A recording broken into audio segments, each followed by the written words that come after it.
تیسری بات کہ کسی ظلم کے خلاف جب ہم کھڑے ہوتے ہیں، جب کسی بھی جبر کے خلاف جب ہم کھڑے ہوتے ہیں،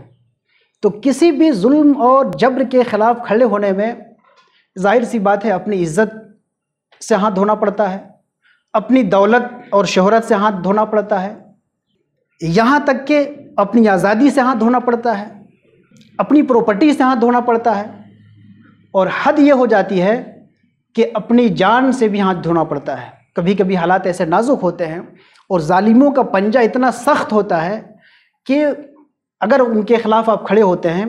تو آپ کو اپنی جان کا نذرانہ بھی پیش کرنا پڑتا ہے، وہ آپ کی جان لیے بغیر آپ کو چھوڑتے نہیں ہیں۔ ظالم کبھی بھی حق کی آواز برداشت نہیں کر سکتا ہے، ظالم سب کچھ برداشت کرتا ہے لیکن حق کی آواز وہ سننا نہیں چاہتا ہے۔ لیکن اپنی جان سے بھی بڑھ کے جو سرفروشی ہوتی ہے، اپنی جان کی قربانی سے بڑھ کے جو قربانی ہوتی ہے، جو سرفروشی ہوتی ہے، یہ ہے اپنی آل اور اولاد کو قربان کرنا۔ تو اپنی آل اولاد کے ساتھ اپنی جان کو قربان کرنا یہ سرفروشی کی سب سے انتہا ہے۔ امام عالی مقام نے جرأت، شجاعت اور سرفروشی کی اعلیٰ ترین مثال قائم کی، ایک آئیڈیل مثال قائم کی کہ آپ کو اگر آپ ظلم کے خلاف کھڑے ہوئے ہیں تو پھر آپ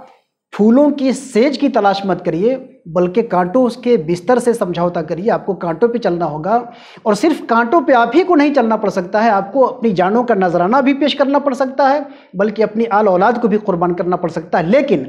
اگر آپ عزیمت کی راہ کے مسافر ہیں تو پھر گھبرانے کی کوئی ضرورت نہیں۔ یہ پیغام ہے امام علی مقام کا جو پوری انسانیت کے لیے پیغام ہے اور تمام مظلومین کے لیے پیغام ہے، اور پوری آخر تک قیامت تک جتنے مظلوم آئیں گے،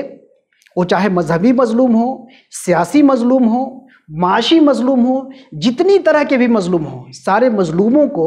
اگر ظالم کے خلاف کھڑا ہونے کے لیے اگر حوصلہ چاہیے تو کدھر دیکھیں گے؟ ان کو امام علی مقام کی طرف دیکھنا پڑے گا، اور جب امام علی مقام کی طرف دیکھیں گے تو ان کو ایک جرأت، ایک شجاعت اور ایک حوصلہ ملے گا۔